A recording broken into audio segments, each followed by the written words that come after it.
Next to him is Dr. Charles Fletcher, one of the founders, and from whom you'll hear later. Dr. Fletcher.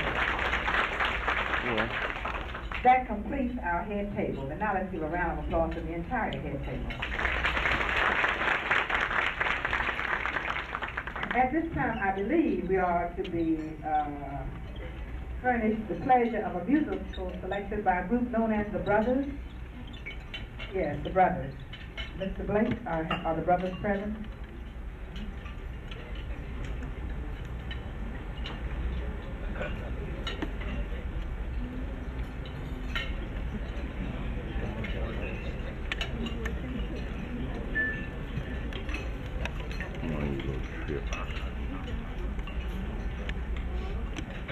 Boy.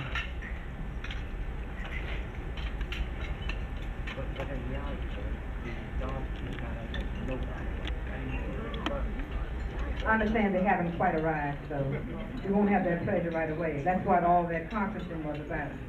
At this time, we'll hear from the mayor's representative, Mr. Lewis Anthony, whom I believe has a proclamation to read us from Mayor Watson. Mr. Anthony?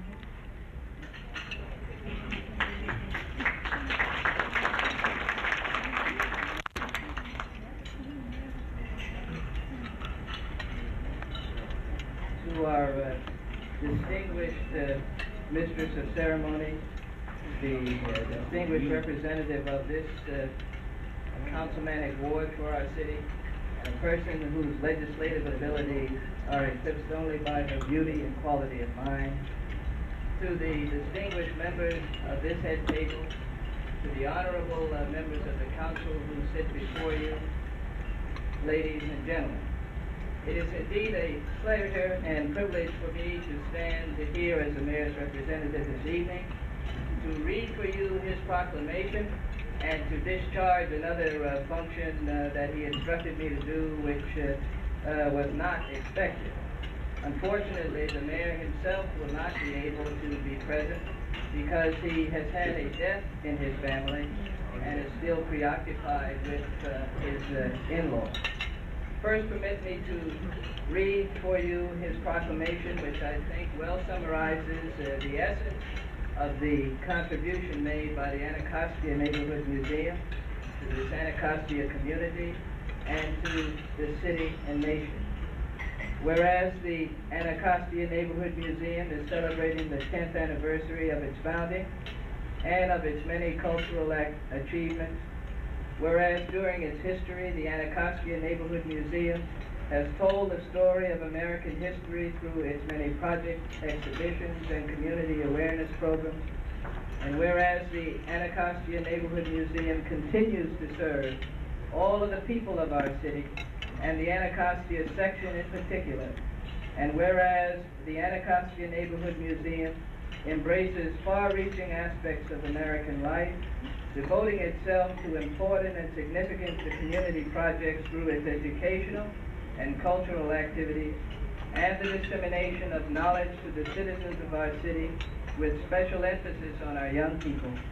Now, therefore, I, Walter Edward Washington, the Mayor of the District of Columbia, do hereby proclaim Saturday, September 17, 1977, as Anacostia Neighborhood Museum Day in Washington, D.C., and ask the citizens of our city to join with me in saluting the Anacostia Neighborhood Museum on the occasion of its 10th anniversary and commending the museum for the outstanding educational and cultural activities which it provides to the people of the nation's capital, and rejoice in its continued role in our cultural, artistic, and intellectual life. Signed, Walter E. Washington, Mayor of the District of Columbia. I'd ask Mr. Blake to come and receive his proclamation.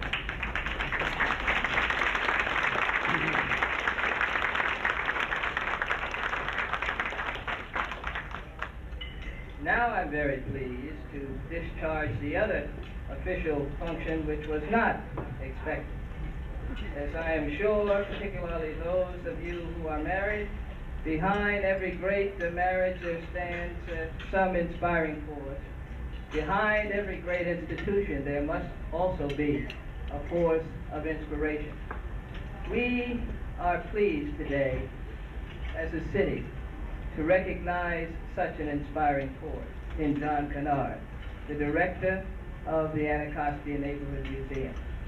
In thinking over the remarks which would be appropriate for his outstanding contribution, not only to the growth and development of this institution and the blessings which it has given to the residents of this community and to the city, but also in the many and variegated activities in which he has been a part in this city, I could think of no better way to summarize his contribution than to point out a passage in Scripture, since he is also a reverend as well.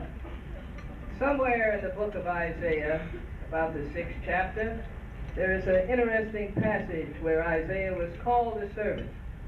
And Isaiah was there in the presence of the Almighty and received the call. And just like many citizens in our city, tried to make an excuse. Well, I'm not ready, I really can't do it. And so an angel touched his lips and prepared him to take and assume that call. And then the Lord called out and said, "Who shall stand for us, and who shall go?" And Isaiah stood proudly and said, "Here am I, send me." John Kennard has said boldly, as a member of the Arts Commission, as a minister, as a humanitarian, as a director of this great museum, in countless times, in innumerable ways, "Here am I, send me." And because you have, Mr. Kennard, because you have responded whenever your city needed you, I am pleased both as your friend and pleased in discharging this official function to call upon you to receive the seal of the city given to you by the mayor and say this last word.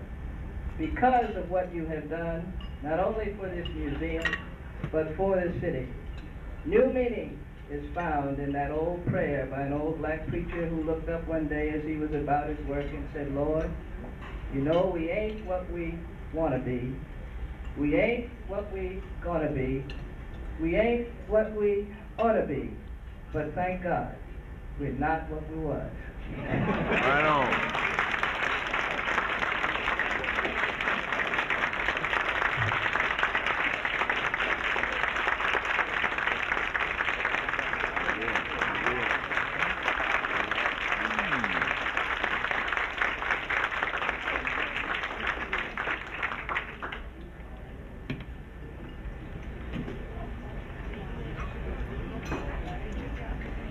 Well, that musical treat for which we have been waiting, I understand, has finally arrived.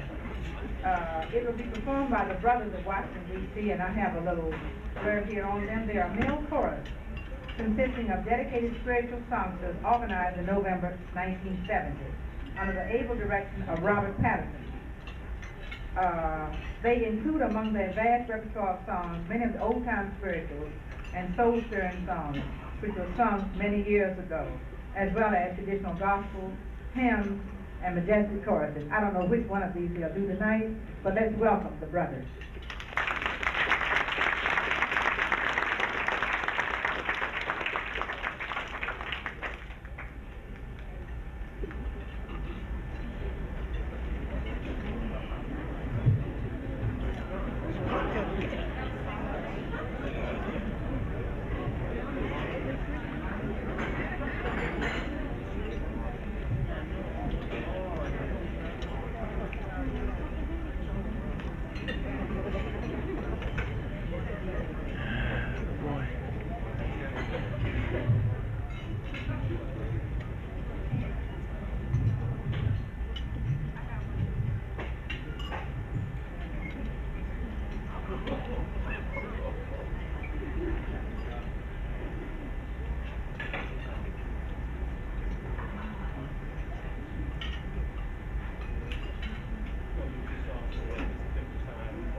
Jerry, stop and let me ride. Swing down, Jerry, stop and let me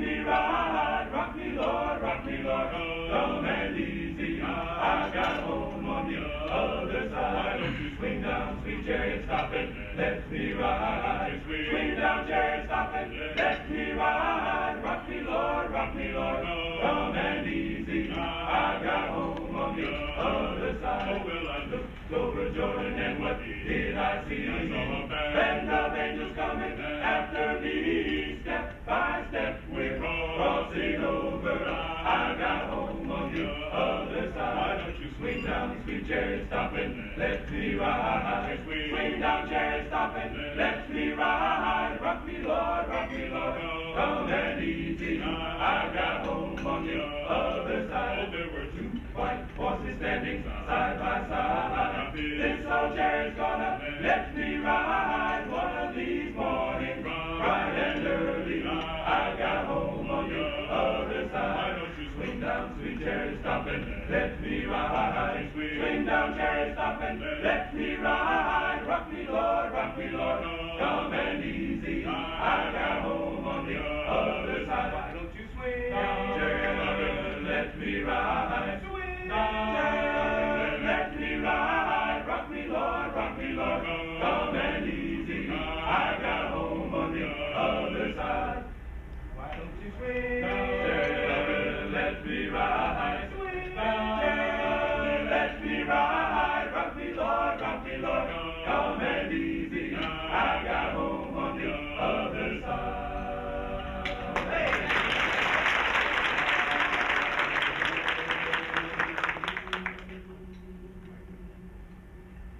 Swing down, sweet chariot, stop and let me ride. Swing down, sweet chariot, stop and let me ride. Rock me, Lord, come and easy. I got home on the other side. Don't you swing down, sweet chariot, stop and let me ride. Swing down, sweet chariot, stop and let me ride. Rock me, Lord, come and easy. I got home on you got home on me, we got home on the other side.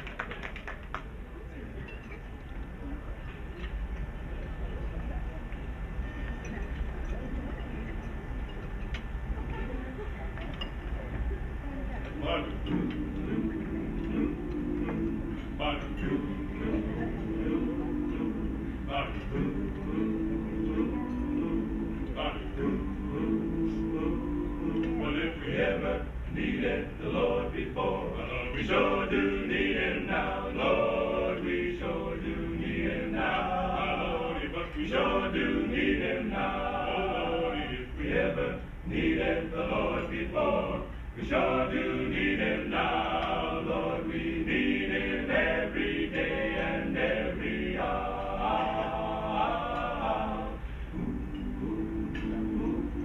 Well, if we ever needed the Lord before, we sure do need Him now. Lord, we sure do need Him now. Lord, but we sure do need Him now. Lord, if we ever needed the Lord before, we sure do need Him now. Lord, we need Him every day and every hour. We need Him in the morning. We need Him in the night. We need Him in the noonday, when the sun is shining bright. If we ever needed the Lord before, we sure do need Him now. Lord, we sure do need Him now. Lord, but we sure do need Him now. Lord, if we ever needed the Lord before, we sure do need Him now. Lord, we need Him every day and every hour. We need Him when we're happy. We need Him when we're sad. Wow, we need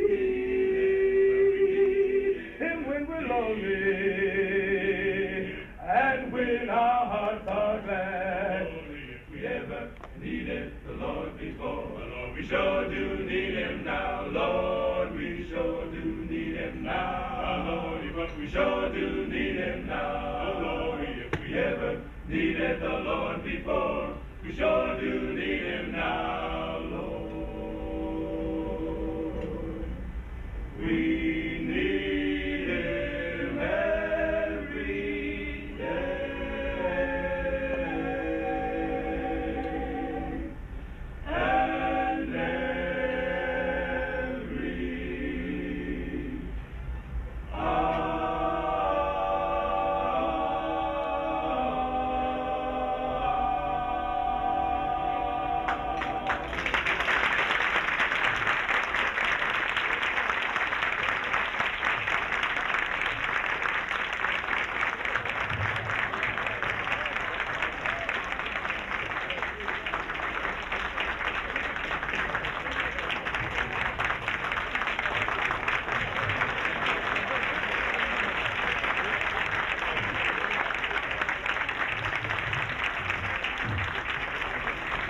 The brother.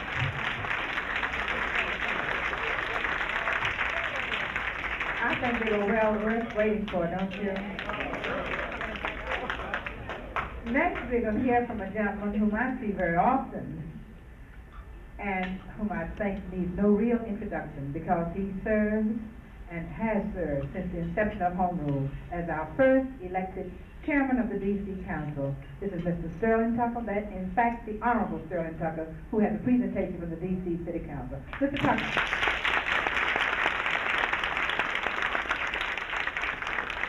Thank you very much, my distinguished colleague, Mr. Rolark. As I listened to the men sing, I was reminded of my days back in school when I remember I tried to sing. There's a group called University Singers, 16 voices, and I was one of them.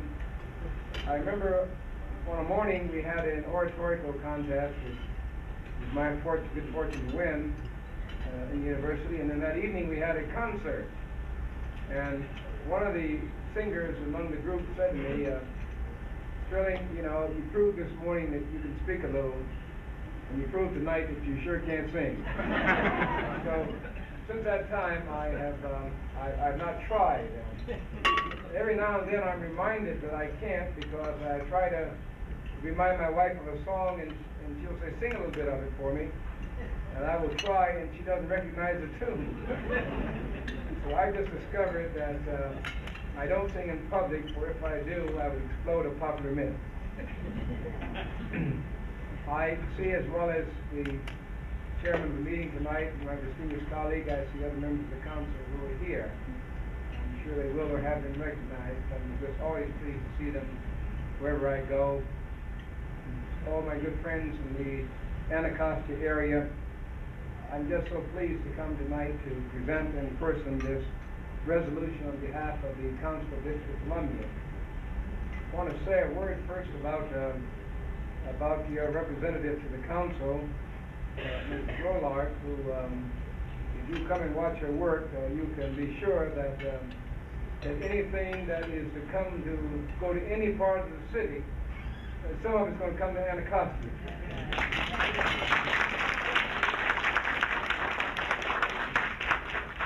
And every bill, or every resolution, or every budget consideration, or every budget proposal, every message, or every piece of correspondence, she looks at it very, very carefully to see what it's all about and who's going to get what and where it's going to go, what part of it's going to come here. So I just want you to know that you're most ably represented there, and she sees to it all of us. She takes nothing for granted, and although we all have excellent relationships, she does not allow those good friendships to stand in the way of close scrutiny and her close observation of everything that takes place. I just want you to know she's on the JOB.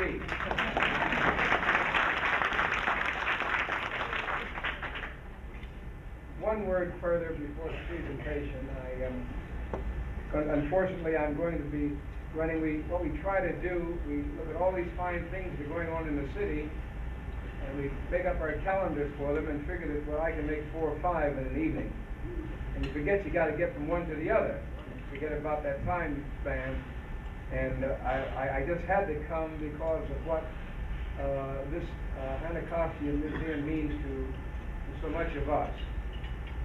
Even those of us who don't live in the area, we know of its influence, and we feel the very positive nature of what goes on there. Each time I've had occasion to be there, even to be through the neighborhood, I'm always reminded that how fortunate we are that the museum was established there, and I'm even more proud of its leadership, both lay and professional leadership of the museum. It has served a purpose which might not otherwise be served in an area of the city which can appreciate what it means to us. Its very practical messages, its very practical stories, the simple and direct and understandable way in which it is operated, the way it presents its message and its culture, makes it possible for all of us to be a part of it and to live it and to share it. And so therefore it is not a building of great marble, nor does it have any great halls and long and wide staircases. It has a music and a message and a soul of its own, which has some feeling and meaning for all of us. And we're happy about it. It is therefore my good pleasure to present to the Chairman of the Board, Mr. Blake, if you would come forward. This resolution on behalf of the Council of the District of Columbia, and I would just like to read it. This is a resolution which is from all of us, and which is presented by Mrs. Grolart. Whereas, as the result of an agreement between the Greater Anacostia People's Corporation and the Smithsonian Institution, the Anacostia Neighborhood Museum was founded on September 15, 1967. Whereas, as the nation's first community-based museum, the Anacostia Neighborhood Museum, bringing the total museum experience to the Anacostia community, is dedicated to bringing bridging the cultural gap. And whereas the Anacostia Neighborhood Museum, through the collecting of oral history, research, exhibitions, and programs, has documented and preserved the rich history and heritage of the Anacostia community. And whereas the Anacostia Neighborhood Museum has demonstrated its commitment to total community involvement and has employed its resource to support the founding and development of the Anacostia Historical Society, an organization dedicated to the restoration and preservation of community history and landmarks. Whereas the Anacostia Neighborhood Museum has dedicated itself to raising the level of consciousness and pride through its exploration and dissemination of factual materials relating to the significant contributions of Afro-Americans. Whereas the Anacostia Neighborhood Museum, using ethnic-based materials and through the development of innovative educational programs and activities, has enriched the learning experiences of its visitors. And whereas the Anacostia Neighborhood Museum has significantly contributed through its research, exhibits, publications, and programs to the quality of life of citizens of the District of Columbia. Now therefore be it resolved by the Council of the District of Columbia, this resolution may be cited as the Anacostia Recognition Day Resolution. The District of Columbia, the Council of the District of Columbia proclaims Thursday, September 15, 1977 as Anacostia Neighborhood Museum Recognition Day. This is adopted by the Council, and we are grateful to the museum and what it means, as I've said, to all of us. Congratulations to you on this 10th anniversary.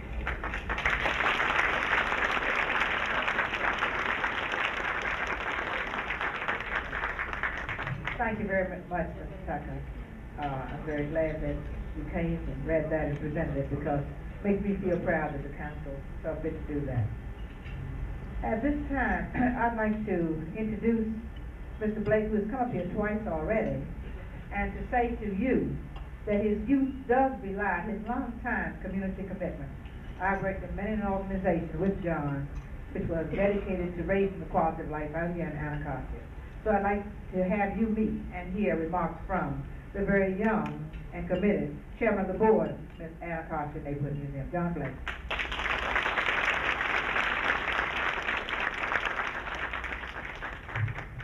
Thank you, Mr. Olaf, your tables, and my friends. I'd like to thank everybody for coming out this evening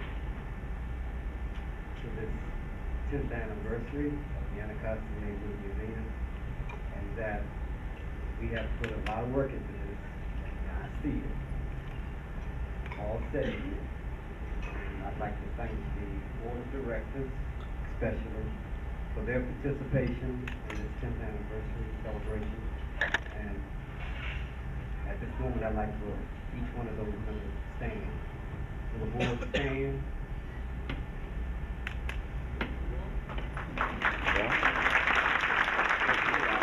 Thank you. Anacostia Historical Society members.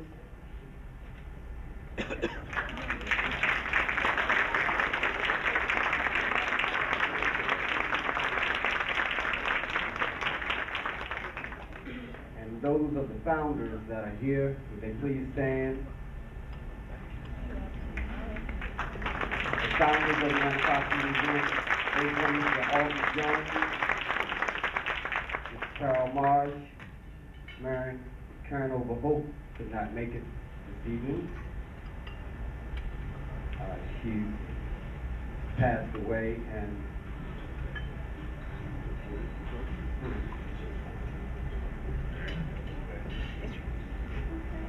again, I'd like to thank everybody for coming out this evening, and that the work that we've all put in here is shown here today by all of you that are here. And that's all. Thank you.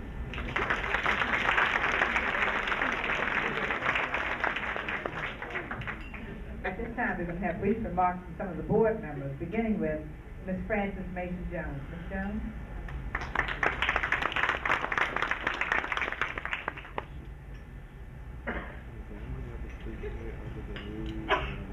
To our councilwoman, Mrs. Wilhelmina Roloff, to our director, and our founders, and our founding fathers and mothers of Anacostia Museum and the history of Anacostia. This is a great occasion. I know you all just sit back and just wonder what we have done over here in Anacostia. You know, I work all over the city, and I'm very proud when I go over the city and I bring some of our good friends over to do work for us on the other side of the river. And they say, where did he come from? And I said, on the other side. Oh, we can't do anything. And when he does a good job and it's produced, I'm very proud when they recognize it. And I am proud to be an adopted Anacostian, as I've been told. I've been here some 30 years and seen the growth of Anacostia. And I have enjoyed working with you people. And I want you to know I'm proud to be a member of the board of directors and the work that we are doing here. Thank you for coming, and I'd like your continued support. You know we need money, and that's what it's all about. Without money, we can do nothing. So try to feed some money back into this museum so we continue the grant support that we've brought to this Anacostia development area here. We really have developed this Anacostia area, and we want to keep it this way. The museum has brought a cultural interest in this Anacostia area. The Historical Society is perpetuating the memories of the founders, and we want to continue it. Thank you so very much.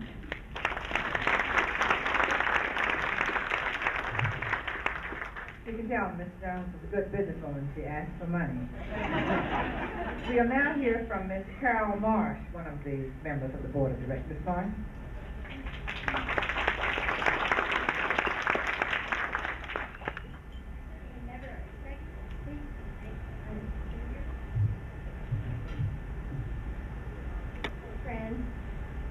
Friends, I never expected to be asked to speak tonight, and I've been sitting wondering what would be the most appropriate thing to say, and there are so many memories going through my mind of all the different things that happened in that very first year that everybody worked so hard together to pull the museum together, the long meetings 2 and 3 times a week, and a board of advisors that grew to about 70 people from all over the area.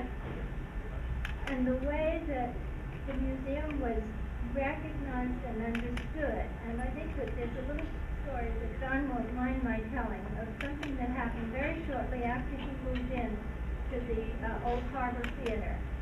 He was there maybe a couple of days, and 2 little boys came in, and they carried in their hands some bones that they had apparently dug up in a field across the way.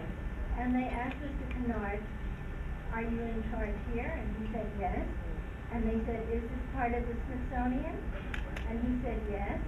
And they offered him the bones, and they wanted him to identify them and classify them and tell them all about him, all about them. And John arranged for them to go down to the mall and talk to the proper people and find out about the bones. And in that way, the museum has been understood and developed and adapted to meet the needs of the community.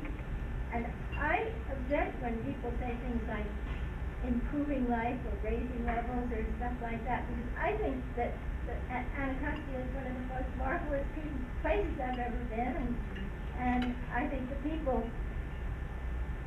know more and have greater civic pride than many communities that I've been in, and I think it was just a great place, and I'm very, very proud to have been associated with it and to be on the board today.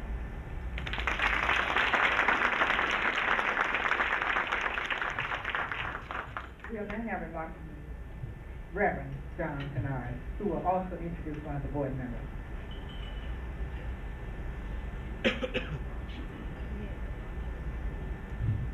I hate to hop around where I seem to be.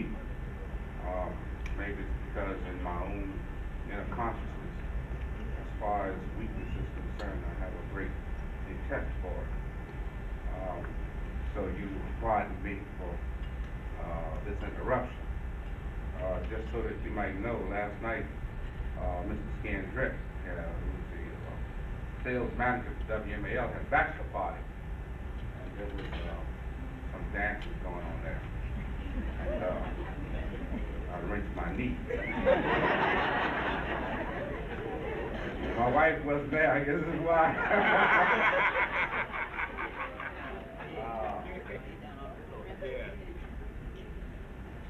I would like to take this opportunity to present to you so that you can see at least the other half. I started to say better half, but it's the other half, Wilhelmina, of the Roloff family. Calvin, would you please stand?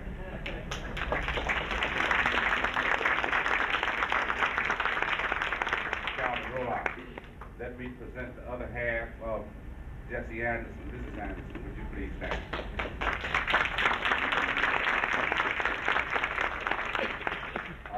I'd like to present the other half of Ms. Francis.